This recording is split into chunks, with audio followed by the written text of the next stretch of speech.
On this episode of This Week in Space, we're talking Jupiter with the principal investigator of the Juno mission, Scott Bolton. Stay with us. Podcasts you love. From people you trust. This is Twit. This is This Week in Space, episode number 62, recorded on May 19th, 2023. Juno's Jupiter Journey with Dr. Scott Bolton. This episode of This Week in Space is brought to you by Bitwarden. Get the password manager that offers a robust and cost-effective solution that drastically increases your chances of staying safe online. You can get started with a free trial of a Teams or Enterprise plan, or get started for free across all devices as an individual user at bitwarden.com/twit. Hello and welcome to another episode of This Week in Space, the That's One Big Planet edition. I'm Rod Pyle, editor-in-chief of Ad Astra Magazine, with the illustrious Tariq Malik, editor-in-chief of space.com. How are you, sir? I'm doing well, Rod. I'm doing well. Happy podcast day. So today we're joined by Dr. Scott Bolton. He's the principal investigator for the Juno mission to Jupiter, assistant vice president of the Southwest Research Institute, artist, entrepreneur, an all-around Renaissance guy. How are you today, Scott? Hey, doing great. Happy to be here. Thank you so much for coming. Now, before we begin, I have a new space joke. And I can't wait. I will confess that this one came from AI. Because I didn't Wait have a minute. Wait, you got a robot to do the joke? Yeah, and I got to tell you, man, OpenGPT's sense of humor needs a little bit of work. But I got one good one because I didn't have anything from a listener about Jupiter. So, hey, Tariq. Yes, Rod. The entire crew of the first crewed mission to Jupiter died upon reaching the planet. I guess nobody quite understood the gravity of the situation. And we're waiting. Because it's big. Oh, right. It's got a lot of gravity. Yeah. Thanks for making it even worse. Okay. As always, we invite you to mention to join Team Tariq and send us your best or worst space joke. I guess that was our worst for the quarter. Don't forget, do us a solid and make sure to like, subscribe, and all that podcast stuff for us. After all, it's free, and we love you. On to headlines. NASA picks Blue Origin. What a shock. That's and right. Friends to build the second Artemis lander. Take it away, Mr. Malik. Yeah, well, this actually is hot off the presses. It happened actually earlier today. But NASA, they picked Starship a while ago, SpaceX's Starship, to land the Artemis 3 astronauts on the moon. When they finally do get there, maybe in 2025, maybe a little bit later, we're not sure. But one of the things that Senator Bill Nelson, the NASA administrator, said right when he took charge was that they would pick a second one because they want to have a bit of redundancy. And if that sounds familiar, that's what NASA did with the Commercial Crew program, where they picked SpaceX and Boeing at the time. And a lot of people were like, why are you picking SpaceX? You've already got Boeing. That should be great. Well, we know now how good a decision that was because SpaceX has been flying for years and Boeing still hasn't gotten astronauts off the ground. So they announced this plan for the moon lander, and they decided to go after they had a bunch of entries with Northrop Grumman. You had a Blue Origin with the whole team. Dynetics as well, I believe, was in the mix. And they opted for Blue Origin, this big team led by Blue Origin. And the idea is that they will fly and land the astronauts on Artemis 5. So the Artemis 4 mission is, again, supposed to use a Starship lander, but this will be an Artemis 5 lander, and Blue Origin will launch an actual, like an uncrewed test as well as other ground-based tests of the vehicle before that. It's a $3.4 billion contract, and so that way they'll have this what do you call it, a contingency plan if they ever need to have a backup landing system for either company. So a bit of a suspense. Well, when they announced it, it took them a little bit of a time to roll it all out today, but it was pretty exciting. They've at least got that plan in place, and now they can really get started on it going forward. So we'll see, again, how these vehicles do. Blue Origin, I should point out, they call it an SLD national team. It's Lockheed Martin, Draper, Boeing as well, and Astrobotic and Honeybee Robotics, with Lockheed Martin building basically the transportation like part of it, the transporter that'll refuel the Blue Moon spacecraft that will land the astronauts, and then the other companies are providing different parts of the vehicle itself. But it is supposed to be reusable, which is a big key selling point for this lander, just like Starship. Boeing must have an excellent lobbyist. And that story comes to us courtesy of space.com. Next up, Republican senators claim NASA is being distracted by climate change and diversity initiatives. We can't have that. What's up? This was a weird one. It was earlier this week. Bill Nelson, the NASA administrator, appeared in a Senate Commerce Committee meeting where it's budget time, and they're going around trying to defend the $27.2 billion budget proposal that NASA has right now for the next fiscal year in 2024.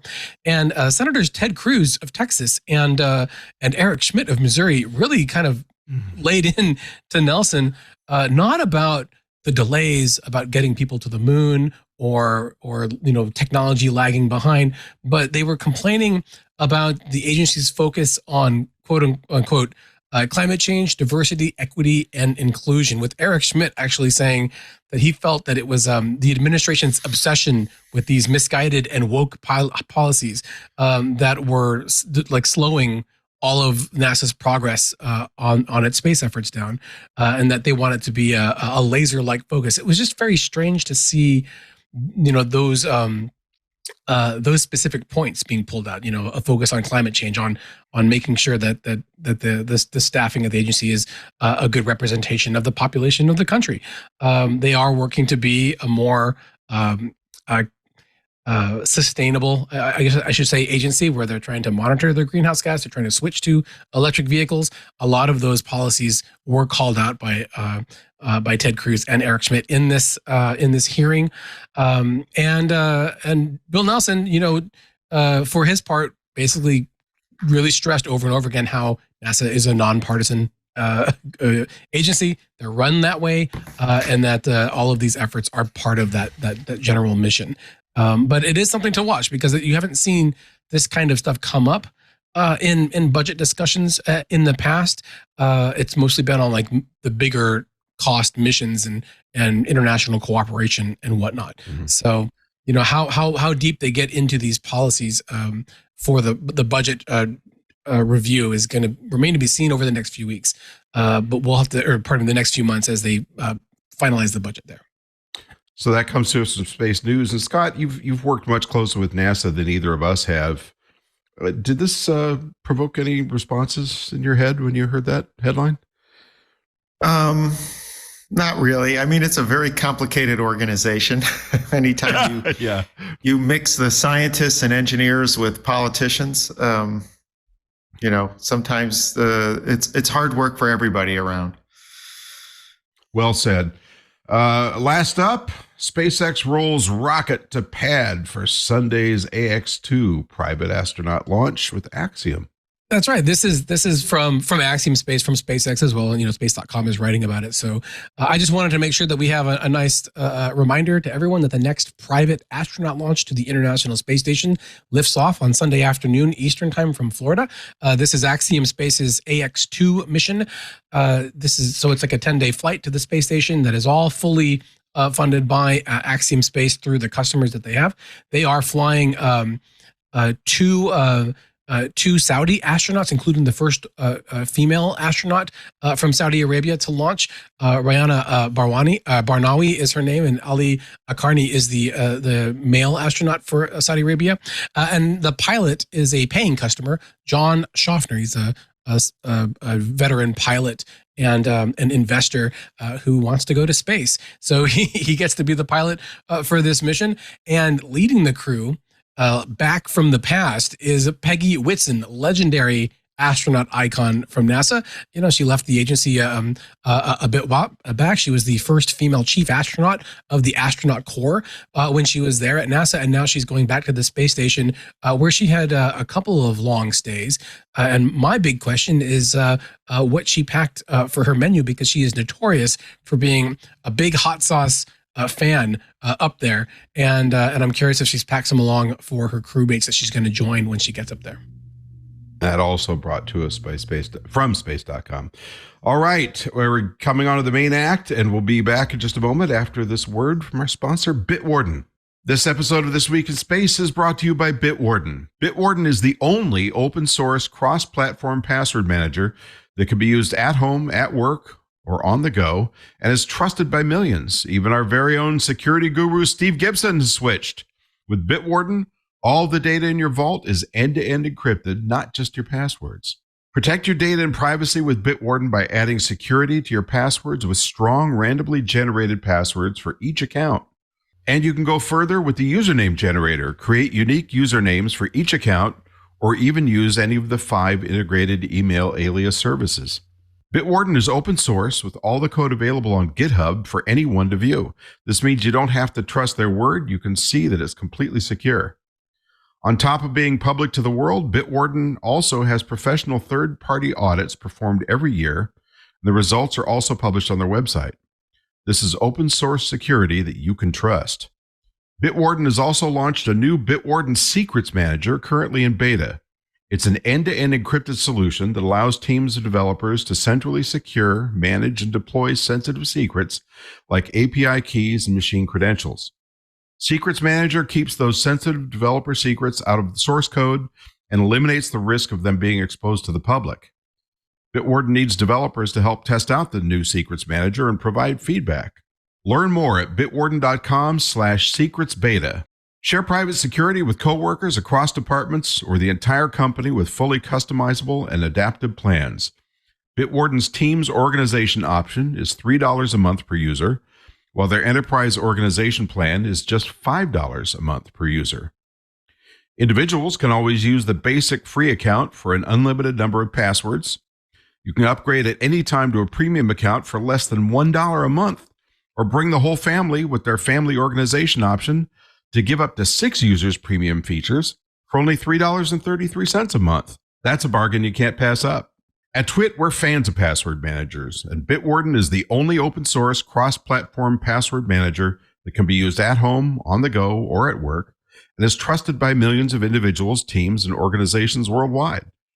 Get started with a free trial of a Teams or Enterprise plan, or get started for free across all devices as an individual user at bitwarden.com/twit. That's bitwarden.com/twit. And we are back. So, Dr. Scott Bolton, thank you for joining us today. It's a pleasure to talk to you. You're a fascinating man. I'd like to start, if we could, just a brief rundown of who you are, where you work, what you do, and how you got there. How's that for a big one? Well, I'm Scott Bolton, and I'm the principal investigator of the Juno mission, which is currently orbiting Jupiter as we speak. In fact, we're in an elliptical orbit, and so right now, about every 38 days or so, we get really close to Jupiter and drop down over the poles and get really close. And that just happened this week. On Tuesday or Wednesday, we went by for the 51st time. So that was our 51st orbit. Our plan, of course, was never that long. We're in our extended mission. Now, how I got here, well, that's another question. It was a bit of a random walk. I went to college at the University of Michigan and then Caltech and UC Berkeley, and then started working at JPL for a long time, and kind of got to learn about how missions were put together. Was on a couple of them scientifically, things like Cassini, which went to Saturn, Cassini-Huygens, and Galileo, which orbited Jupiter. I got there just in time to get on the kind of the last tail end of Voyager. So I got some experience that way, and I helped out with some other missions as well. And then eventually came up with the idea, and that eventually became Juno, along with a large team. And then it was a long road. In this business, you got to have patience, because your kids grow up while you're working on one single project. It's pretty amazing. So we started and thought of Juno around the year 2000, 2001. Started putting together the proposal. Launched in 2011. because we didn't get selected and start really till 2005. And then about 5 or 6 years later, we launched with a little bit of a delay due to some budget issues that NASA had. So we postponed it a bit. And then we got there in 2016, right on July 4th. That's right. People often think, I set that up, but you must have fired the braking rockets to make sure you didn't get there earlier, right? Yeah, I don't have as much power as Jupiter's gravity and the sun. So those really dictated our arrival date. So I think just a quick follow-up. I think a lot of people scratch their heads over how a group like the Southwest Institute works with JPL. Because if you don't really put your head into this stuff all the time, you expect, it's just a JPL thing. It's a NASA thing.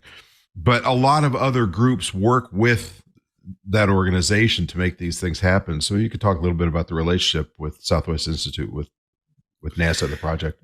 Yeah. So when I started out with Juno, I was at JPL actually, but this is part of a program called New Frontiers where it's called PI class missions, and you have one scientist that's sort of in charge, and you have a large team made up of people at different institutes, universities, sometimes even foreign space agencies like the Italian Space Agency, the French Space Agency. They all were part of our partnership when we put the idea together.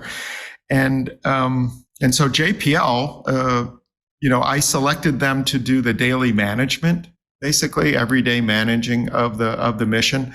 And as the principal investigator, I'm responsible for, if anything goes wrong, so to speak. But you have many different agencies and institutes that are involved. And because I'm an employee at Southwest Research Institute, that's actually what's called the PI Institute. So some of the contract money from NASA that gets that's used to put together Juno and implement it come through Southwest Research Institute, and they help manage it. A lot of the bulk of it probably goes through JPL because you have to pay for the spacecraft to be built and pay for I had to eventually have to pay for the launch vehicle. I mean, all of that was in the budget, and so Southwest is helping me manage that whole mission, and so is JPL, and in fact, so is NASA, of course. Right? They're overseeing it all, and we respond to, and converse with them regularly. They have a program office at Marshall Space Flight Center in Alabama. Well, I wanted to ask, because you mentioned Scott, about just the amount of time it's taken for to get Juno from that concept, which I imagine the thought process is like, I like Jupiter. Jupiter sounds cool. Let's go there and look. But with a lot of extra science there. Tell me about the mission itself. I mean, from what was the nugget, the kernel that really got you into this mission, and then what is Juno doing at Jupiter right now as like the fruition of that nugget idea? Yeah, those are great questions. So I had been studying Jupiter and the giant planets as well as the other planets and even Earth before, but a lot of scientists, if you want to understand where the solar system formed and how planets are made, which is really even more interesting now that we've got great telescopes that are helping us see solar systems that are around other stars, right? We're starting to be able to see those now. And so the question is, where did we come from? How did we get here? How did Earth get here? How did Earth get its oceans? Why is there life here? And it starts with trying to understand how the solar system formed itself. And Jupiter holds a special place in helping with that mystery because it's the largest of all the planets. It's the most massive. So the idea is that the sun forms from a molecular cloud in some formation. Somehow it collapses on itself, or there is a gravitational instability and a star is born, and then there's debris left over that sort of puts out in a disk, dust and gas, things that didn't go into the sun, and from that the planets are made. And the idea is that Jupiter, because it's the most massive, I mean, all the other planets you could put them all together. They still don't add up to Jupiter. I could add, Saturn, Uranus, Neptune, all the asteroids, all the comets, all the Earth, Mars, Venus, and it's still not even half of what Jupiter is. Wow. And so it got most of the leftovers. And the thought is that it probably had to form first, because it's so massive. Had the solar system existed and then you try to make Jupiter, you would have almost certainly disrupted everything, and there might not have been all the material. So the idea is it formed first, and so that gives you a very important clue, if you can understand its formation, is how did planets get formed in the first place? And there were a couple of different ideas out there. And so one of the primary objectives of Juno is to study Jupiter so close up that we can investigate the interior, the composition, the atmosphere, and understand how it formed and evolved. And what does that tell us about the early solar system, and where the elements and molecules that made us up come from? Jupiter probably, had a major role in all of that. And so a lot of it is who we are, where did we come from? And Jupiter holds this important key for us. And you mentioned that Juno is like in a polar orbit, I guess you said earlier. Is it just one basic orbit where it just takes a close look at the same spot on each pass, or are you looking at the entire planet? What types of gear are you using right now? So to investigate it, you literally have to map out the planet. Okay, so one of the things we want to do is map out the gravity field, the magnetic field, and really look into the atmosphere deep down. And we're also studying the magnetosphere. Jupiter's a planet on steroids, right? I mean, it is a monster out there, and so everything about it is extreme. And it has the most extreme magnetic field. It has the most extreme gravity field. It has the most extreme radiation environment. So it's a tough place to go. And what we wanted to do was get really close. And so we had to avoid very severe radiation. It's really a nasty place. It's probably the most hazardous place in the whole solar system.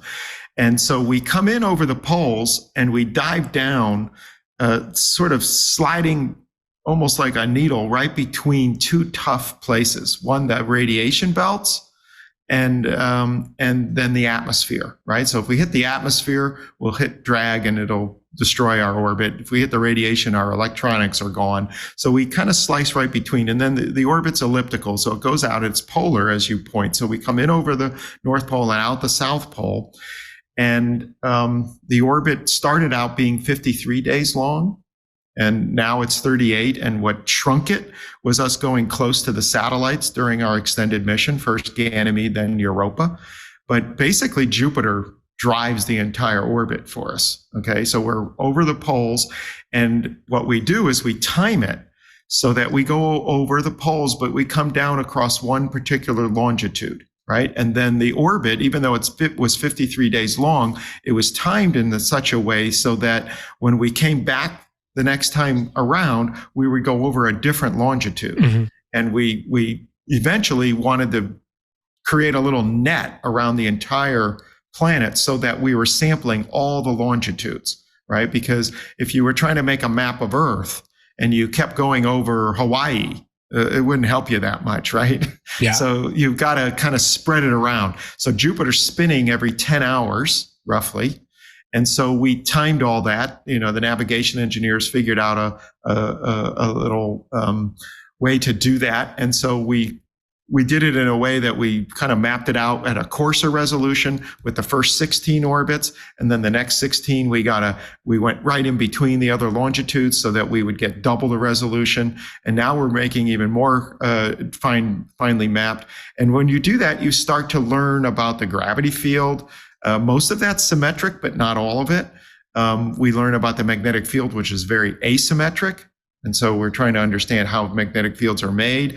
We see features. We discovered this feature we call the Great Blue Spot. Everybody's heard of the Great Red Spot, right? It's a giant storm that's hundreds of years, right? The Great Red Spot. It's actually changing. We're seeing it shrink, but generally it's just lasted for a really long time. Well, with the magnetic field, we discovered something called the Great Blue Spot, which was a place that was almost like a magnetic pole that we didn't really realize existed. And it's a large asymmetry in Jupiter's magnetic field which is also going around every 10 hours. Every so often it lines up with the Great Red Spot, and it's a little bit south, like the Great Red Spot. I often wonder if they're coupled together. We can see distortions in that Great Blue Spot that look like it's being torn apart by the winds, the jet streams that we know as Jupiter's zones and belts, right? If you look at Jupiter, it has these beautiful stripes, and those stripes are basically jet streams that go down into the planet thousands of kilometers. They eventually break, and the wind must slow down. We now think it's the magnetic field that's probably driving, slowing that down, because eventually it gets to a place where it can't move the magnetic field around. The wind's not strong enough, but it can distort the magnetic field a little bit. And so we're so close to Jupiter, we're actually seeing an interaction between the magnetic field and the atmosphere, right? Which is really new. Another big thing is trying to understand whether Jupiter has a core of heavy elements in the center of it. And so we set out to discover whether there was a core, a rocky core, so to speak, in the middle, like many other planets have, or none. And the previous spacecraft were unable to do that. The idea being that if there was a core of rocky elements or heavy elements in the middle, then that means that Jupiter might have originally formed by a collection of rocky objects like small asteroids or something that sort of bump into each other, collect up, make enough of a mass that you could then collect the gas and dust from the leftovers after the sun. Turned out that we weren't right. There wasn't a small compact core or no core. Instead, there's this large diffuse core that seems to be like almost half the planet, and there's gradients in it. And so that was such a new idea that theorists are still struggling, trying to come up with, how do you make a planet like that? Like a slushy, you mean? When you say diffuse core, instead of like a diamond at the center? So. A little bit like a slushy. It's like a slushy that's melted on one side, right, and frozen at the bottom, and it's all slush in the middle. Of course, Jupiter's, it's gas and liquid. It's not exactly slushy-like, but yeah, it's like this mixture, and maybe there's little lumps in it, but we don't see that. But we definitely see gradients, which we didn't really foresee, and no models really had that in them for Jupiter. And Saturn was a kind of a surprise as well. With Cassini, we saw something similar, also this sort of diffuse core, but still very different than Jupiter.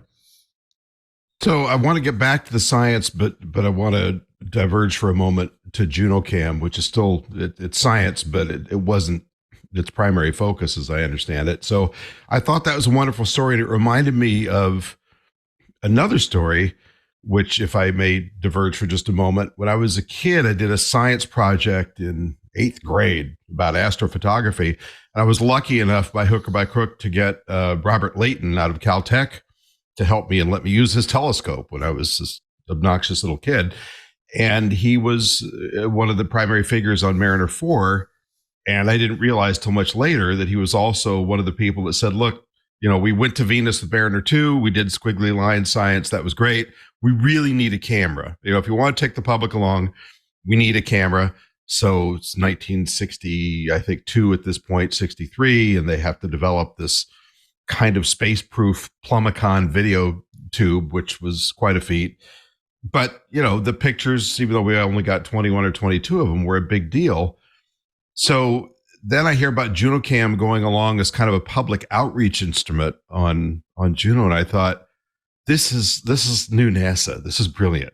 This is where outreach, especially when you get citizen science involved, this is really just such a huge thing.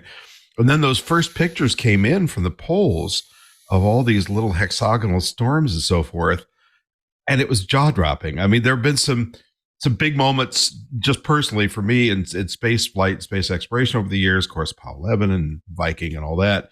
But that was one of them, seeing this incredible, mysterious beauty coming in after you process these images was just jaw dropper. So I wonder if you could talk about that a bit.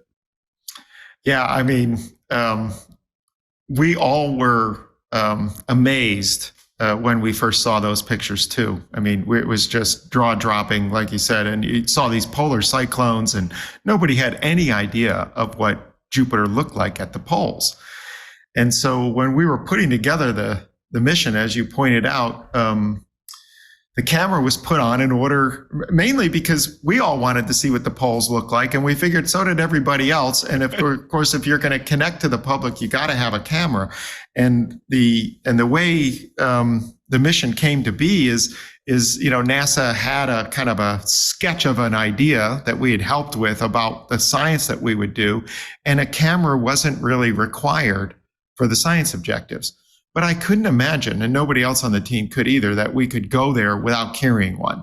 So we slipped it in as an educational outreach tool, and I worked with Mike Malin, who built a lot of the cameras for the Mars missions at the time, and said, can you give me something simple? I can't carry science requirements on it. We'll make it easy to build, but we really need a simple camera that, can capture these pictures. And he's like, yeah, well, let's do it. And of course, I didn't tell him, we're going to be spinning, so it needs to, I was like, we need a simple camera. We'll just take a copy of what you've got from Mars. And he's like, okay, I can do that. And then I was like, but we're spinning twice a minute. Does that matter? And he's like, oh yeah, that matters. I need to collect the data a bit different. And I said, and I'd like, can you throw a methane filter onto it too, so we could do a little bit of science in the sneak? And he's like, yeah, we do. I mean, he delivered. It was great. His whole team is awesome. And the camera had very unique requirements. It wasn't like any other space camera that really went out. And it was largely because, one, it was outreach focused, and two, we were going really fast and spinning, right? And I wanted a picture of the pole. So I calculated the distance that we were over the pole roughly. And I said, look, we got one shot. We have no spacecraft. We can't do mosaics. I can't move the spacecraft around to take a bunch of pictures. I don't have a scan platform like Cassini and Galileo had, where you could move and do mosaics. I said, so I need a framing, that I can capture, all of Jupiter's pole from this distance, one shot. And they said, well, we have, okay, we'll make it like that. And then we started looking at it. It's a lot like your smartphone framing, so it's really good for, tourist pictures, right? And so we're tourists at Jupiter, and so all those pictures, now it's turned out to be this incredible scientific tool as well, right? Everybody kind of knew that it was going to be that way, but we literally didn't have a Junocam science team tied to this. But of course, we started analyzing it. And so then I said, well, I really want to just reach out to the public. And I had been part of Cassini-Huygens, where some data on the probe accidentally got out when they were landing on the moon Titan.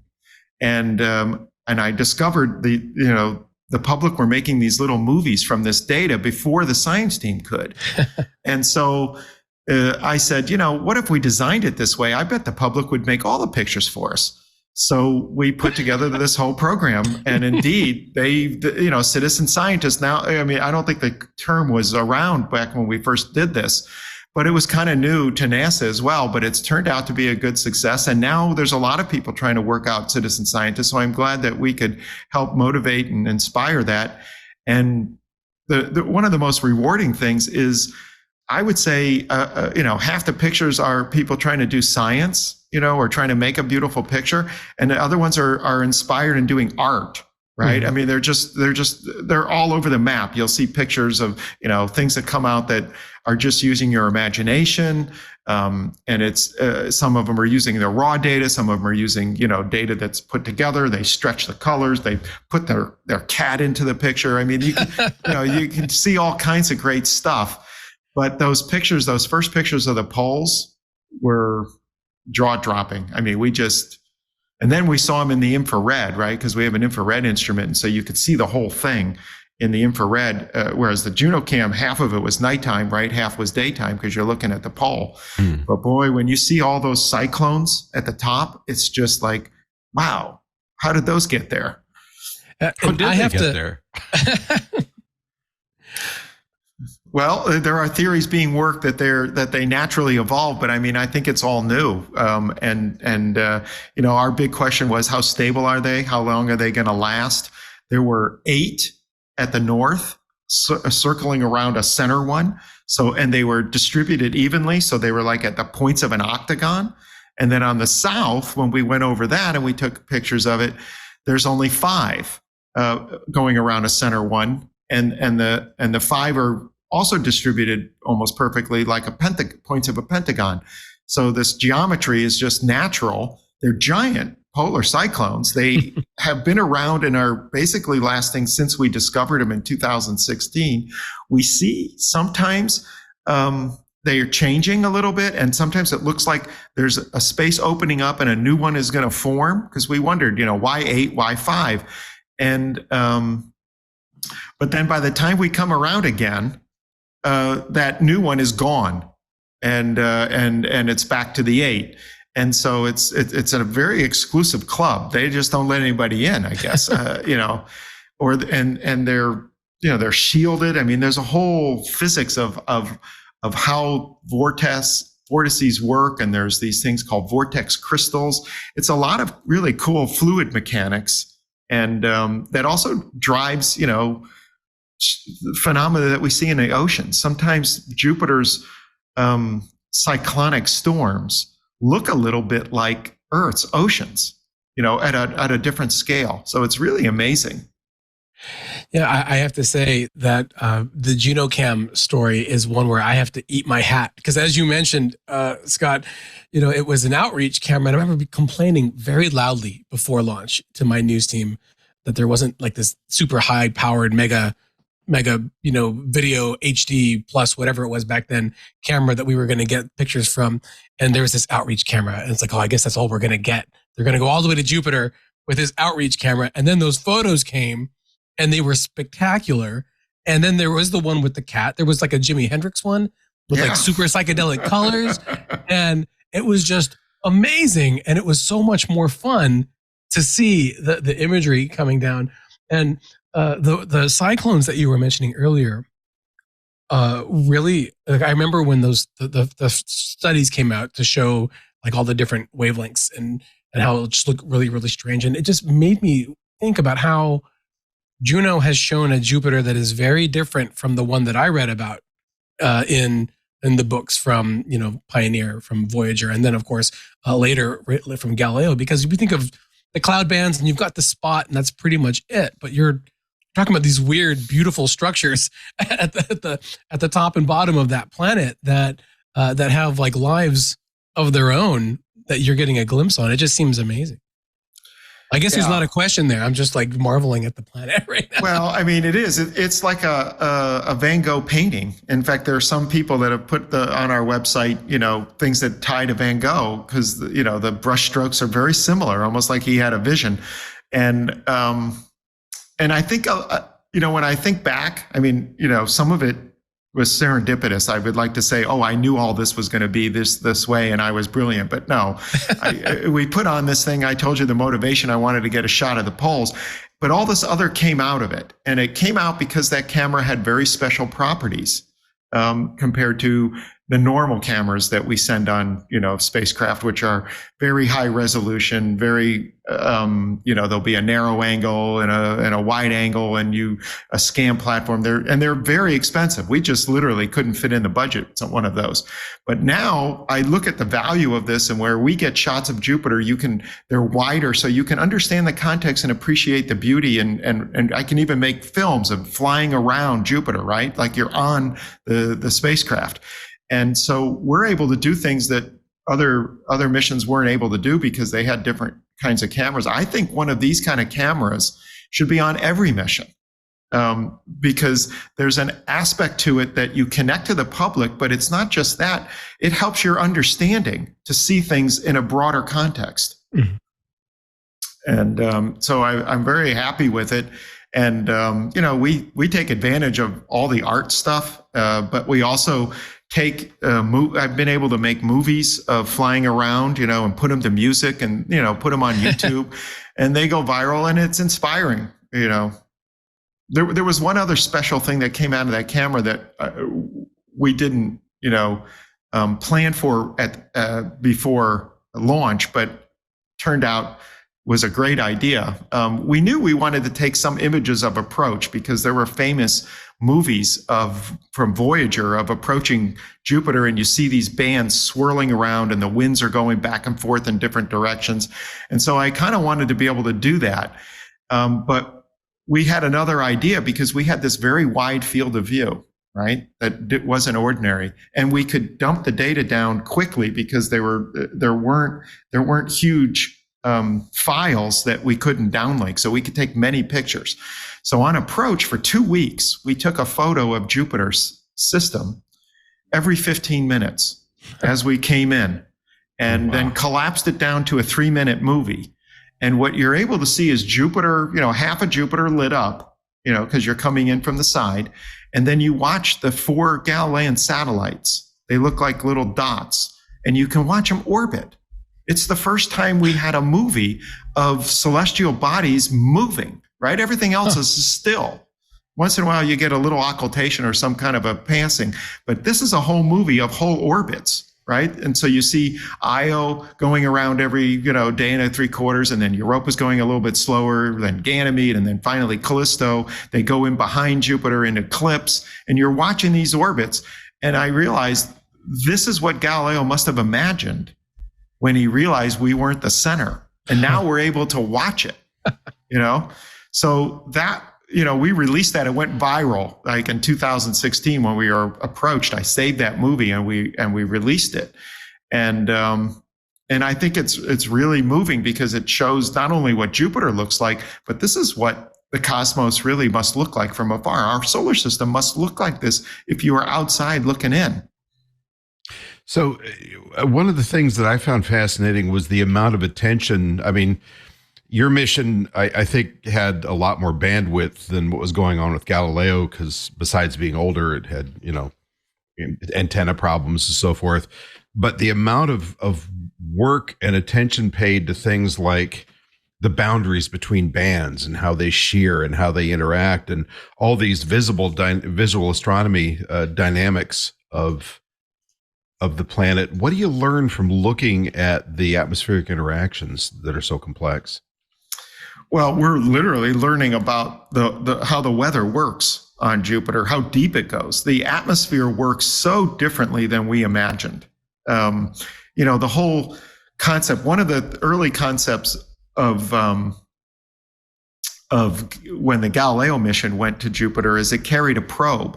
And it was there for the same reasons that I mentioned earlier about our interest in the formation. They wanted to learn about what Jupiter was made out of so they could figure out how it formed.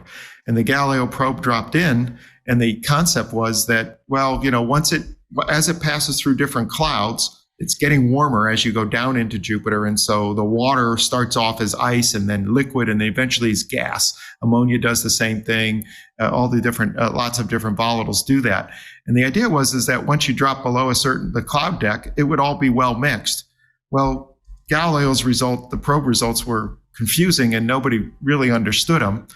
And so that was part of the motivation for Juno. When we got there, we had a special instrument that was invented for Juno that could look into the cloud base, deep down, hundreds of kilometers down. And we saw that it wasn't constant and uniform. It wasn't homogeneous. It was a very, very spotty, and we couldn't understand, we still don't fully understand how it could be so variable deep down. And so part of what you're learning by looking at this microwave instrument, plus the visible light, plus the infrared, cameras and spectrometers, we're learning how these weather patterns work, how deep the storms go. Some of them go quite deep. The Great Red Spot got pretty deep roots. Some of these, we're about to learn how deep the polar cyclones go, because we have to resolve them with our microwave, and we're slowly getting closer and closer. But you also are learning how these beautiful folded filamentary regions, this beautiful Van Gogh-like structure gets formed. We've actually seen cyclonic spots that sort of start out as a simple oval, And then in a year or two, they're destroyed into these beautiful features, like you're painting and using an oil painting, right? And you're also seeing that the different colors of Jupiter's cloud structure are actually different depths. So a lot of times the beautiful things that you see that look like the Van Gogh painting are actually looking at different windows. Some of them you're seeing deeper down and it's a little different color. Some of them are higher up. We actually see shadows. And so there's a whole program to try to calculate the height of some of these clouds. And these pop-up white clouds, we see a lot of lightning coming from there. There's lightning all over the place on Jupiter. I mean, it's a really turbulent place. Well, I know Tariq's got a burning question in his turbulent mind, so we'll be back in just a moment after this word from our sponsor. All right, Tariq.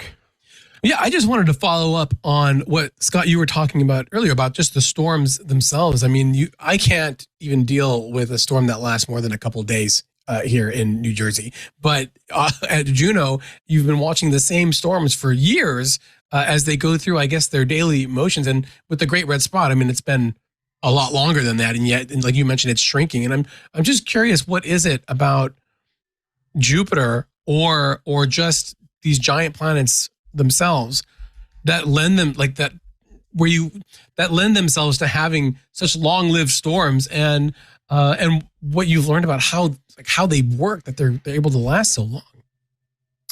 So I think that's one of the outstanding questions is, how did the Great Red Spot last so long? I don't think there's a clear answer there. I think it probably has to do with the roots, how deep they are, and something's, feeding that and maintaining it. But I don't think we have a good understanding. There are ideas that it's caught between two belts and a belt and a zone that are moving in different directions. And so it's kind of trapped and semi-stable. But you don't see a lot of the other ones that are going 300 years or longer, right? I mean, the Great Red Spot was detected basically from the first telescope that we had that could resolve something like that. And so we're still, trying to learn this. There seems to be a stability. I think part of the answer is that the atmosphere is Jupiter is just a giant ball of gas, right? Pretty deep down. I mean, it eventually you get down far enough, and I mean thousands of bars pressure, so thousands of even kilometers. You get to a place where the hydrogen is so under such great pressure that it becomes, metallic. Like it almost behaves like what we would think of mercury, right? But there are theories about eddies that come up from the magnetic field from below that are causing some of these cyclones. Some think that they're created simply by, motion at the top. But why they're stable, why they last so long, I don't think anybody really knows. We're investigating the polar cyclones for the first time, and they seem to have had this life since we got there. We see a little change. So maybe they're like the Great Red Spot. I mean, I would hesitate to say because I've watched them for 7 or 8 years, that they lasted 300, but there is something special. And it's the roots, and the amount of energy that is available at Jupiter is just much greater than the amount of energy that we have on our atmosphere. So I want to make sure we save a little bit of time at the end here to talk about some of your more artistic endeavors, because I know that's a big part of what you do. But I feel like we sort of stepped past the measurements of Jupiter's gravitational and magnetic fields a little bit, which is, of course, a huge part of this mission. So maybe you can address some of what that told you about the planet. Yeah, so the gravity field was really important. The way we get that is we fly really close, and we measure what's called the Doppler shift from the communication signal to the spacecraft and the Earth. So the spacecraft is communicating to the Earth as we fly by, back and forth, and we emit at a very specific frequency. And because the spacecraft is moving a little bit toward us or away from us, that frequency shifts. And so we can learn about how the mass is distributed inside the planet. And from that, you can learn a lot. So one of the things that we learned from that is whether or not it has a core and what the properties of that core are like. So that kind of turned a lot of theories upside down, right? Because we didn't understand what we were seeing, and we still don't. There's another aspect of that. We were able to use that kind of information to also see how deep the zones and belts go. So we were tying the gravity to the atmosphere. So you see these zones and belts, these are jet streams going back and forth. And the question was, how deep do they go? Are they going all the way down, or are they just slicing the surface? And we were able to constrain that they go down about 3,000 kilometers, right? We also saw a mass that seemed to be connected to the Great Red Spot. So that told us how deep its roots were. We also could look at that with the microwave instrument that saw through the clouds, and they both came out about the same, and it goes down pretty far, maybe 300 kilometers or something. So it's a pretty deep route. The magnetic field is coupled to that interior structure as well. So partway down, maybe 9/10 of the way down into or 1/10 of the way down into Jupiter, I would say, you start to get places where the magnetic field is probably created. And one of the puzzling and amazing things is that the magnetic field is very complex and asymmetric. And so you normally would have expected, Jupiter, and when we look at it from afar, it looks very what we would call dipolar. So if you played with a bar magnet in school with iron filings, you saw those dipole lines. And the Earth's got a magnetic field that's mostly dipolar, and Jupiter we thought was mostly that way with a little bit of a tilt. And but there's a lot of asymmetries there. And that magnetic field is driving a lot of information and a lot of energy that's going on, as well as connecting out away from Jupiter into the overall magnetosphere where the satellites and rings reside, right? So the whole thing is a giant system. It's like an engine, right?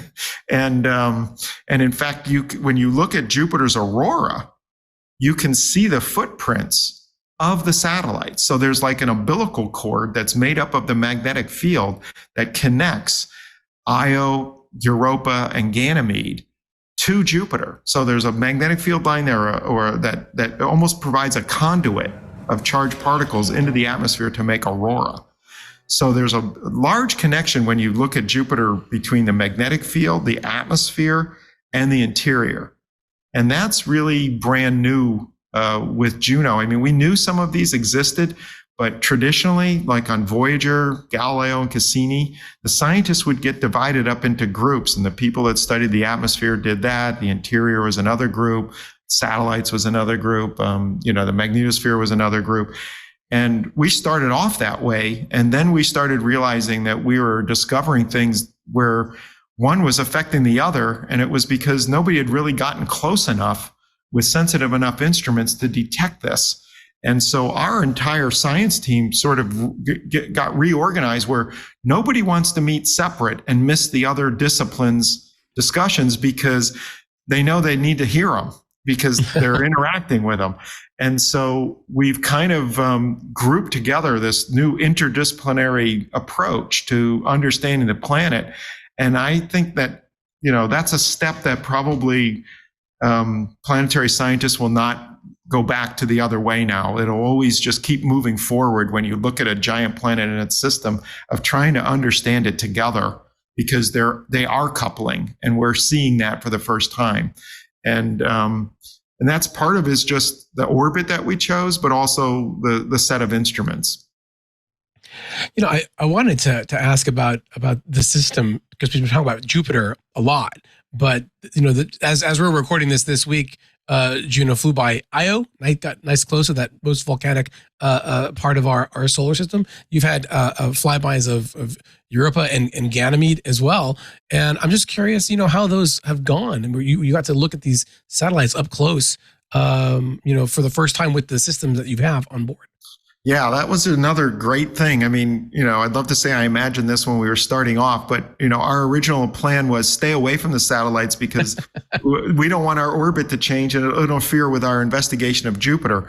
But in the summer of 2021, we were transitioning between the Prime mission, which we had finally completed, 32 equally spaced orbits to map out the planet. And we said, okay, our orbit is twisted around because Jupiter is so massive. And we are now going to cross the equatorial plane of Jupiter near the distance of Ganymede. And so we said to the navigation team, can we get close to Ganymede instead of avoiding it? And so the whole extended mission took on this flavor where we'll continue to study Jupiter and get closer and closer to the northern hemisphere. But we also went by Ganymede, Europa close. So we've learned a huge amount because we flew by and we have very unique instrumentation and we were coming at a very different angle. So we got the images, which saw new things at higher resolution of some territories, but you also made maps in the infrared. We looked at aurora, but we also looked at the charged particles and looked at the interaction with the magnetosphere. And maybe most importantly, the brand new thing was this microwave instrument, which was invented to see into the clouds of Jupiter, right beneath them. When it looks at the ice shells of Ganymede and Europa, it sees into those as well. Huh. So we're probing into the ice shells to see what the subsurface fracturing and characteristics are like. And, we're still analyzing this. It's brand new. I mean, when you invent a new instrument, you don't really know how to interpret the data. It takes a little while. But this is an incredible tool that not only works for atmospheres, but solid icy bodies. And so we see that Ganymede's structure, it has dark and light terrain, and the structure underneath looks different as well. So there's different kinds of cracks and fracturing and reflections going on, depending on what type of terrain you're in. And also we see, we can make an estimate of how thick the conductive ice shell is. We haven't published the final paper. We're still kind of arguing back and forth of what the number is, but it's, somewhere between 50 and 150 kilometers thick, this ice shell. And then you're going to get to an ocean. And when we went by Europa, the ice shell looks very different than Ganymede. One, it was much more uniform. So you didn't have all these different terrain types. There's a little bit there, but they're all kind of the same. And we see it get very uniform somewhere around 8 to 10 kilometers down, which we don't know if the fracturing is getting annealed and going away, or whether we're getting closer to where there's some liquid. Because if you ever got to a place with liquid with this instrument, it would be like a mirror, and it would just reflect, and we'd know from looking at the spectrum right away we hit liquid. And so next up, as you say, we're flying by Io at a distance. So we've gone many times between 100,000 and this last one was 35,000 kilometers. We started out like 180, a couple 100,000 actually. And we keep making maps of the volcanic material, right? We're watching them. The volcanoes turn on and off, turn on and off. We also went over the pole for the first time. So we'd never seen any maps of Io like that. This last one was 35,000 kilometers. So the resolution we're starting to see the lava flows and the shapes of the caldeirons, which is amazing.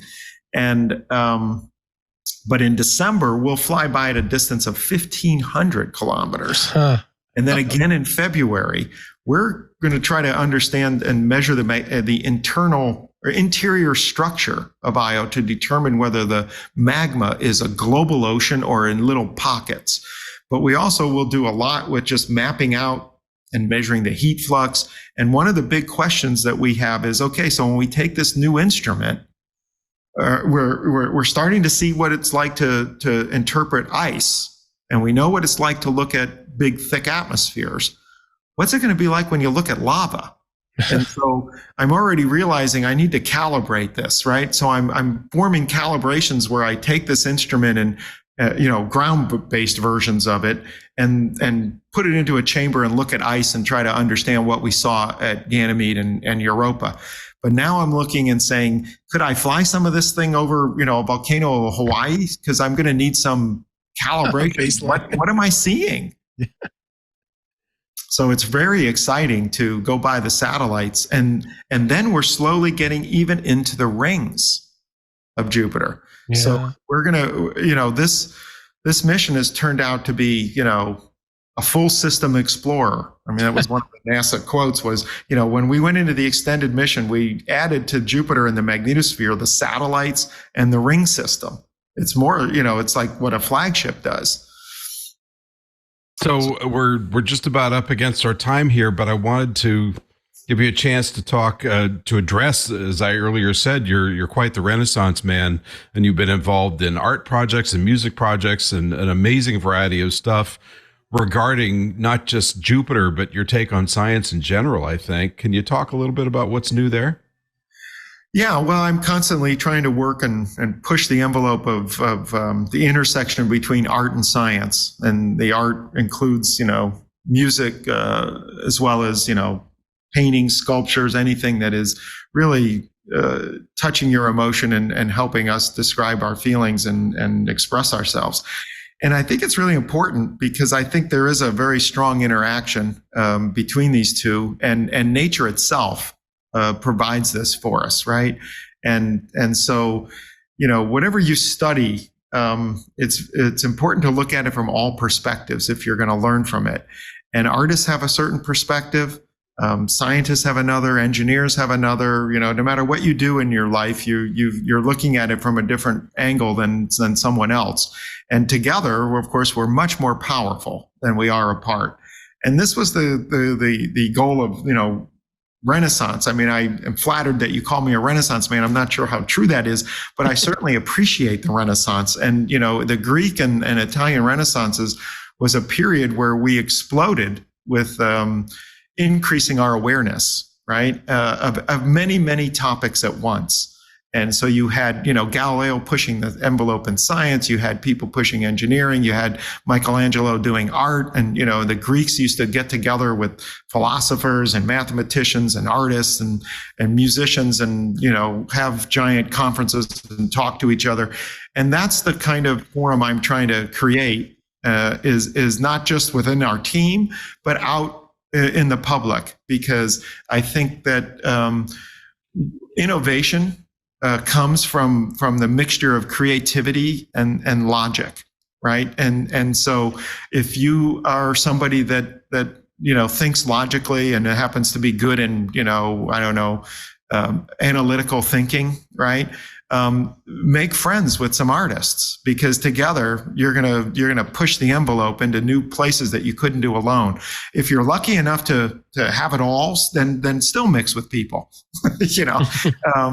But I do believe that mixing analytical reasoning and creativity leads to new innovations and ideas. And of course, I think we're in a renaissance right now, right? Where it's exploding. Our awareness, it goes well beyond social media, the ability to communicate across the globe like we've never been able to do. But we're also increasing our, you have smartphones that can communicate well, but you can look up almost any information, right? There's no reason to memorize the capital of some state. I can look it up in about 3 seconds. So I'm free to start thinking of more complex topics. And so I'm hoping, school children will learn differently even. And there's an intersection between science and art, and it goes all the way to nature, where if I look at how colors or sound work, it all has to do with vibration. So sound is an air pressure. It's just vibrating, and colors are different colors of light, and they're basically like a vibration. And it goes all the way back to your simple math. If I want to describe mathematically how the sound of a guitar string or a piano string, I pluck it and it vibrates, right? And I can look at harmonics or not harmonics, and I can watch this sound wave go back and forth. And eventually it moves the airwaves and goes into my ear. And if I go to that same thing and I say, okay, if I want to describe the interior of Jupiter or the interior of a black hole, it actually needs to do the same thing, except in harmonics, instead of it being 1 or 2 dimensional, it's spherical. And so Jupiter and black holes and the galaxies are sitting there vibrating, going back and forth, just like the guitar string is, just like the different colors of a painting are, doing that to my eye.